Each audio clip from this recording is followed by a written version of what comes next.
정통교리와 신학에 위해서 과학을 어떻게 마주할 것인가?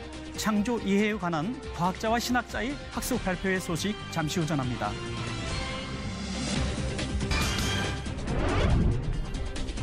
세계선교협의회 총회가 한국에서 열립니다. 오늘 이슈를 보는 창에서는 한국에서 처음으로 개최되는 이번 총회의 의미와 중점 내용을 이성희 목사에게 들어봅니다. 안녕하십니까? 문강원 목사입니다. 노동당 대회 이후 잠잠했던 북한이 또다시 미사일 발사를 감행하고 리 수용이 중국을 방문하는 등 다시금 존재감을 나타내고 있는데요. 군사적 확장으로는 결코 평화를 기대할 수 없다는 것을 우리는 역사적 사건을 통해서 이미 잘 알고 있습니다. 현충일을 보내면서 곳곳에서 의미 있는 행사들이 있었는데요. 후국 보훈의 달로 보내는 6월. 한반도의 평화를 위해 부디 의미 있는 논의가 진전되길 기대해 봅니다.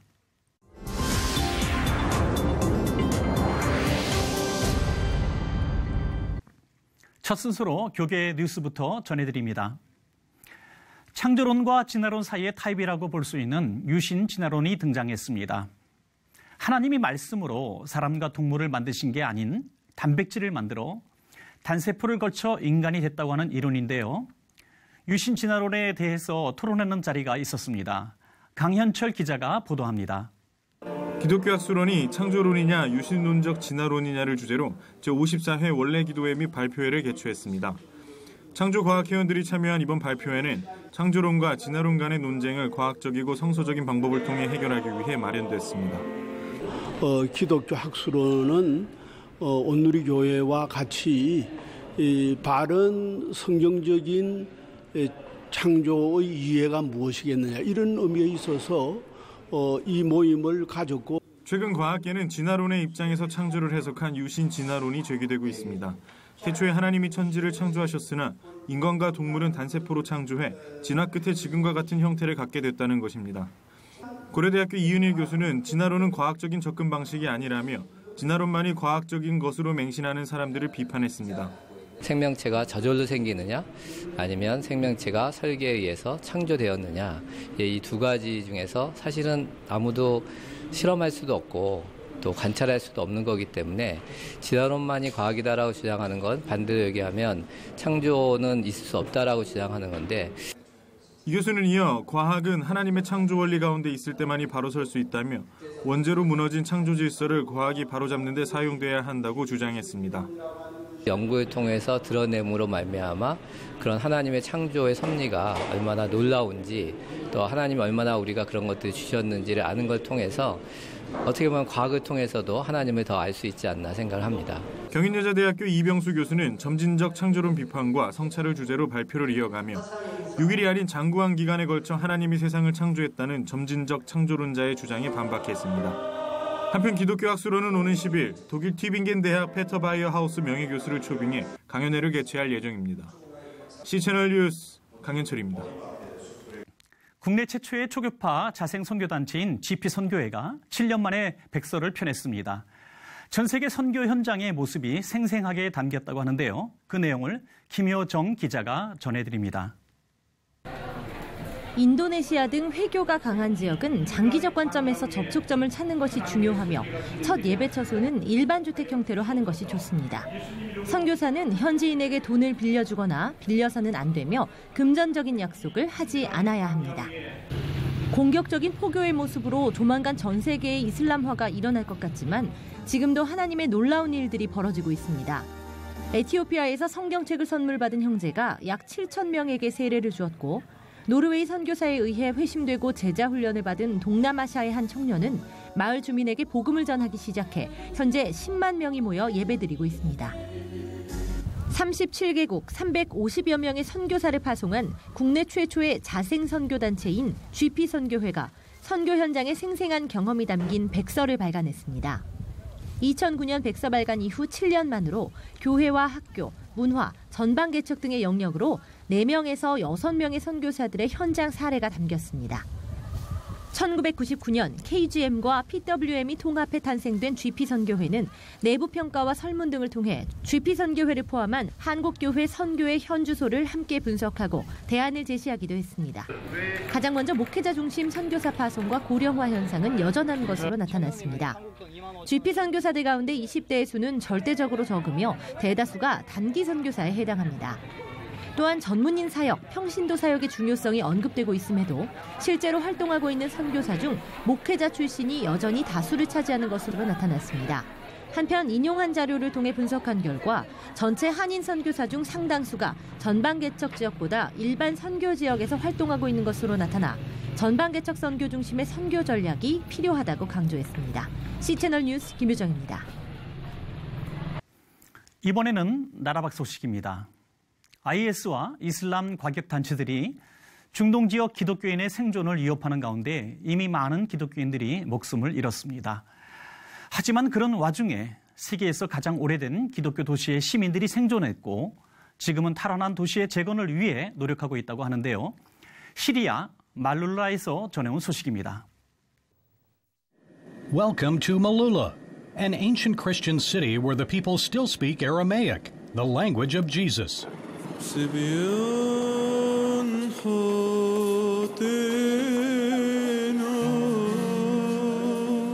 Located 35 miles northeast of the Syrian capital city of Damascus, Islamic terrorists overran and occupied Malula in September 2013.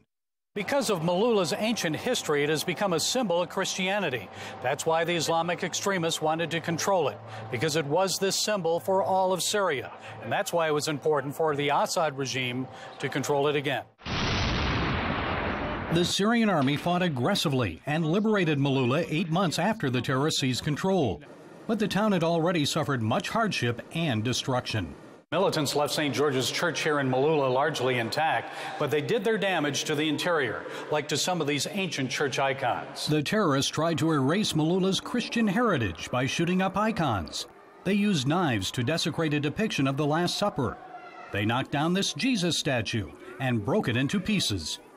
And the terror inflicted on human lives proved even more devastating. They came here to convert the Christians to Islam, and they wanted to destroy Malula because it's Christian. They shouted Allahu Akbar. They were from Chechnya, Egypt, Libya, from everywhere, Tunis, Algeria. They came with long hair, long beards, and scary faces. Maryam El-Zakam was at home when Islamic militants armed with automatic weapons and grenades approached her doorstep. They attacked my house and started screaming, "Come out, you Christian pigs." I knew they planned to take our daughters, rape and kill them, so I thought of killing my daughters and then myself before they could get to us. I then prayed to God instead and asked Him to give us a chance to leave the house. Maryam and her family escaped out a back door just moments before the jihadists stormed into their home.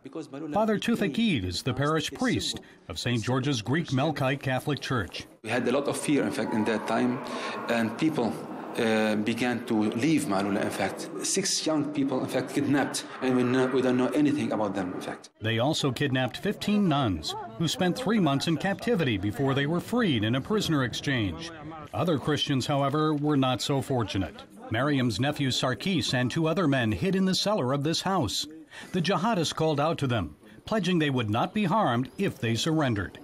When they refused to convert to Islam, they were killed, 3 of them. In a show of support for the Christians of Malula, Syrian President Bashar al-Assad toured the town in April 2014. He walked through the rubble of damaged homes, monasteries, and church buildings. He pledged to help restore Malula to its ancient beauty.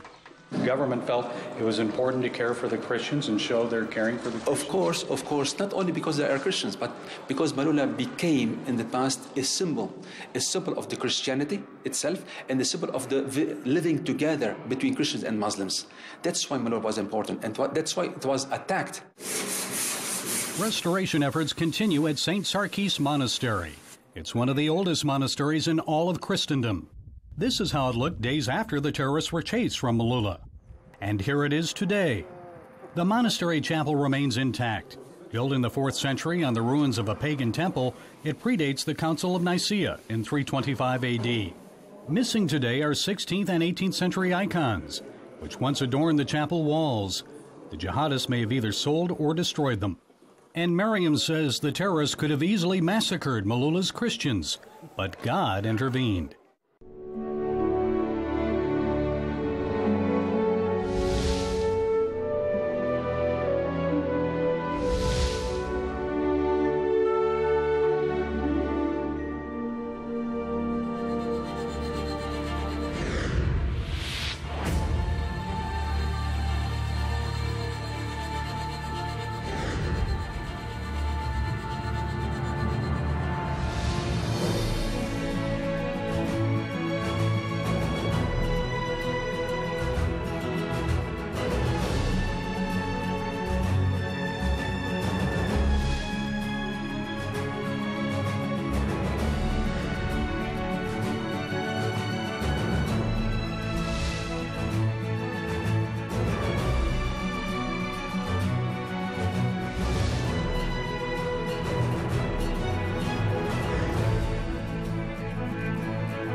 세계선교협의회 총회가 오는 6월 18일부터 23일까지 제주도에서 개최됩니다.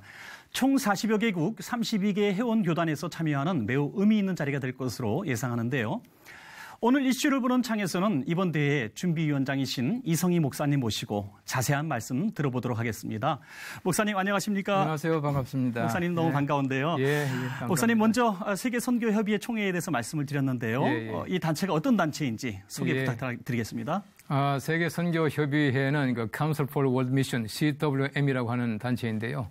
원래는 그 LMS라고 하는 단체였습니다. 그 런던 미셔너리 소사이어티라고 런던 선교사 협의회였습니다.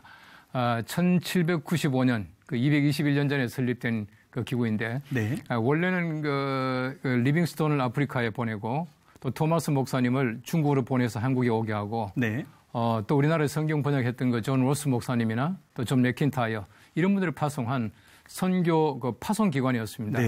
원래는 그 샌딩 바디라 그래서 파송하는 기관이었는데, 1975년도에 그 싱가포르에서 이제 회의를 거쳐서 1977년부터 이걸 CWM이라고 이제 이름을 바꿨습니다. 왜 바꿨냐 하면은 이전까지는 선교사를 많이 보냈지만은 사실은 영국 선교가 많은 그 비판을 받았습니다. 뭐 제국주의 선교다, 또 군인들과 또 선교사가 함께 들어갔다 해서 비판을 받았기 때문에 그 다음부터는 선교사를 파송하는 기관이 아니고 선교의 어떤 서로 협의체, 파트너십을 도와주는 그런 기구로 바꿨기 때문에 이름을 Council for World Mission이라고 바꾸고 지금까지 221년 동안 선교사를 많이 보내고 지금은 한 35개 그 교회가 그 협의체가 되어가지고 서로 어떤 그 굉장히 그 선교적인 역할을 많이 서로 주고받고 하고 있습니다. 우리가 아프리카 선교사를 보낸다 하면은 그 지역에 있는 그 회원교회가 준비를 다 해주고 우리가 선교사가 가서 일할 수 있도록 만들어주고 하는 굉장히 좋은 그 파트너십 기구가 되었습니다. 말씀 들어보니까 아주 규모도 너무 방대하고 굉장히 귀한 일을 하는 그런 단체인 것 같습니다. 이제 다음 주인데요, 목사님. 그 일정에 대해서 간단하게 좀 소개 좀 해주시죠. 6월 18일부터 이제 본격적으로 이제 총회가 시작될 텐데요. 19일 주일입니다. 19일 날에 이제 개회 예배를 드리게 되는데 우리 제주 성안교에서 드리게 됩니다. 한 250명 정도의 총대들과 그다음에 기자들 또 업서버들이 참석하게 되는데 총회를 끝난 다음에 그다음에 실행위원들이 모이고요. 또 청년 대회가 있고 또 그분들이 와서 먼저 우리 제주도라고 하는 환경 또 대한민국이라는 환경 속에서 아마 많은 그 문화적인 체험을 하게 될 겁니다. 제주도가 가지고 있는 문제뿐만 아니라 서로 같은 선교적인 협의를 하면서 지금 세계가 안고 있는 여러 가지 많은 고통들 또 환경 문제, 또 지금 여러 가지 많은 그 난민들 문제, 이런 문제들을 함께 협의하면서 우리가 선교적인 차원에서 한국의 한반도 상황뿐만 아니라 세계적인 여러 가지 많은 치유해야 될 것들을 함께 토론하고 어떤 문제를 해결해 나가는 어떤 그 방안들을 아마 분명히 이렇게 만들어낼 겁니다. 이 세계 선교 협의회 총회가 한국에서 개최되는 건 처음이라고요. 그렇습니다. 네, 처음입니다. 예. 그럼 한국에서 처음 개최되는 이것만 해도 굉장한 의미가 있을 것 같습니다, 목사님. 우리 한국 교회가 CWM의 그 멤버 교회가 된 것은 1989년도입니다. 네. 다시 말하면 우리 대한예수교 장로회 통합측이 이제 멤버가 된 게 1989년도인데요. 그리고 나서 91년도에 우리 한국에서 CWM의 실행위원회를 했습니다. 그 실행위원이라고 하는 한 7, 80명 모인 작은 기구는 우리나라에서 했지만은 총회는 처음입니다. 그래서 여러 가지 많은 의미가 있고, 또 우리가 WCC라든지 또 여러 가지 많은 국제기구가 한국에서 이제 총회를 하지 않습니까? 네네. 네, 그 가운데 세계선교협의회가 한국에서 처음으로 총회를 하게 된 것은 또 다른 의미가 있다고 생각이 되어집니다. 그리고 또 최근에 정말 이 한국 파송 선교사님들의 숫자가 계속 줄고 있다는 소식은 들으셨을 텐데요. 통계에 의하면 지금 2만 672명으로 통계가 되어 있고요. 또 전년도에 비교했을 때 무려 205명이나 줄어들었다고 합니다. 목사님 잘 아시고 계시겠지만 한국적인 어떤 교회 상황, 또 부흥 상황, 또 선교사 파송 상황 이런 것들이 다 맞물려 있다고 생각을 하는데요. 이번 총회를 통해서 이런 문제를 또 중점적으로 다뤄지지 않겠는가 이렇게 생각을 하는데요. 목사님 어떻게 생각하십니까? 이 문제는 한국만의 문제가 아니라 세계적인 문제라고 생각되어집니다. 우리 한국 교회가 파송한 선교사 수가 준 것도 사실이지만은 세계적으로 파송 선교사 숫자가 줄고 있는 것 같습니다. 네, 그런 면에 있어서 아마 CWM도 상당히 우리 이번에 깊이 있게 아마 그 문제를 다룰 것 같습니다. 네네. 한국적인 상황이라고 하는 것은 결국은 우리나라의 경제 또 여러 가지 많은 교회 어떤 내부적인 문제 이런 문제들 때문에 선교사 숫자가 많이 줄고 있다고 생각되어져요. 그래서 우리가 해외 선교에 더 많은 관심을 가질 수 있게 하기 위해서는 일단 우리 교회가 든든하고 또 교회 성장, 또 우리 교인들의 의식 이런 것들이 다 바뀌어야 되는데 아마 그런 문제들이 함께 토론되게 될 것이고요. 네네.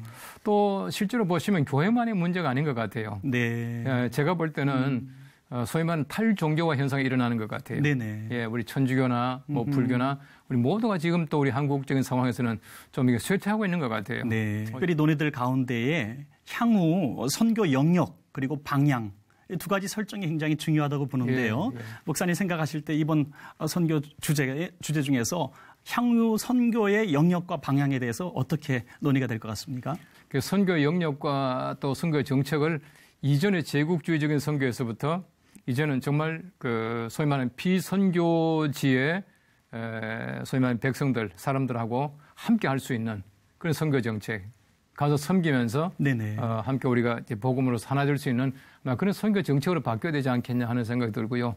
아마 이게 CWM도 그런 자성 속에서 지금까지 너무 제국주의적인 선거를 했기 때문에 우리가 이름을 바꾼다, 정책을 바꾼다라고 해서 바꾼 거기 때문에 아마 거기에 대해서는 상당한 반성과 또 새로운 정책을 토의할 줄로 생각합니다. 네, 목사님 말씀 듣고 보니까 좀 희망이 생기는 것 같습니다. 이번 선교협의회에서 정말 좋은 논의들이 오갔으면 좋겠고요. 목사님 조금 다른 이야기입니다만은 지난해에 책을 썼어요. 목사님께서 쓰셨어요. 손양원의 옥중서신이라는 책을 쓰셨는데 목사님 조금 전에 하신 말씀대로 정말 탈종교화가 심화되고 있는 이 시점에서 이 책을 통해서 뭔가 주시고 싶은 메시지가 있었던 것 같습니다. 거기에 한 말씀 해 주시죠. 우리 손양원 목사님은 뭐 우리 한국의 대표적인 순교자 중에 한 분이시고 참 훌륭한 분이신데 이 손양원 목사님의 그 옥중에서 보낸 서간문들 이런 것들을 전부 모아서 이제 책을 이렇게 엮었습니다. 엮었는데 아주 중요한 것은 뭐냐 하면은 손양원 목사님이 가지고 계시던 그 순교 정신. 순교 정신이 요즘엔 점점 순교라고 하는 것은 우리와는 거리가 먼 우리와는 아주 관계가 없는 것으로 생각하는 사람들이 많이 있거든요. 그런 면에서 우리가 이런 시대 때 너무 우리가 낭만적으로 예수를 믿고 있는 이런 시대에 다시 한번 손양원 목사님의 옥중서신을 읽어보면서 그때 예수 믿었던 사람들이 얼마나 순교의 정신을 가지고 있었던가 또 그것이 얼마나 고귀한가 하는 것을 좀 알게 하고 싶어서 그 책을 출판했습니다. 어떻게 하든지 한국교가 다시금 새롭게 개혁되어야 되겠다라고 하는 생각이 많이 있어요. 지금까지 관행적으로 가지고 있던 여러 가지 많은 교회 정책이나 제도나 이런 것들이 정말 우리가 성경에서 벗어나고 또 우리가 예를 들어서 각 교단의 교리에서부터 너무 거리가 멀어진 이런 것들이 많이 있는데 다시금 돌아가는 것이 필요하겠다고 생각해주고요. 개혁이라고 하는 것은 새로운 것을 만드는 것이 아니거든요. 종교개혁은 성경으로 돌아가자는 운동이다. 그렇게 네네. 말하는데 한국교회가 정말 말씀으로 다시 돌아가고 그렇게 해서 말씀 중심의 교회가 되었으면 좋겠다 싶고요. 또 한 가지 제가 지금 가지고 있는 굉장히 중요한 일은 2019년도가 3.1운동 100주년입니다. 네네. 3.1운동 때는 우리 전체 국민이 1,600만이었거든요. 1,600만 가운데서 천도교인이 300만이었습니다. 네네. 그리고 기독교인은 20만이었습니다. 네. 전체 국민의 1.3%가 기독교인이었는데 3.1운동은 완전히 기독교가 주체였거든요. 네네. 예, 민족대표 33인 중에서 16분이 기독교인이었고, 월남 이상재, 육당 최남선, 이준 열사 등등 기독교인들이 많았습니다. 네. 교회가 중심이었습니다. 네. 1.3%밖에 안 되는 기독교인들이 민족을 이끌어갔다는 얘기죠. 네네. 민족운동을 이끌어갔습니다. 네. 그러니까 지금은 숫자는 많지만 그렇게 하고 있지 못하지 않습니까? 네. 그래서 우리가 정말 민족을 이끌고 민족을 새롭게 할 수 있는 교회가 되기 위해서 필요한 것이 개혁이에요. 말씀으로 돌아가는 겁니다. 그래서 제 생각은 2017년 종교개혁의 기념의 해를 맞이해서 개혁되고 개혁돼서 뭘 하느냐, 우리 민족을 이끌어갈 수 있는 교회를 만들자 하는 것이 제가 가지고 있는 총회장으로서의 일이라고 생각되었습니다. 네, 목사님 말씀 듣다 보면 정말 마음이 설레게 되고요. 또 2017년, 2019년 계속 기다려지는 희망을 가지고 기다려지는 시간들이 될 것 같습니다. 목사님 오늘 나와주셔서 대단히 감사합니다. 예, 감사합니다.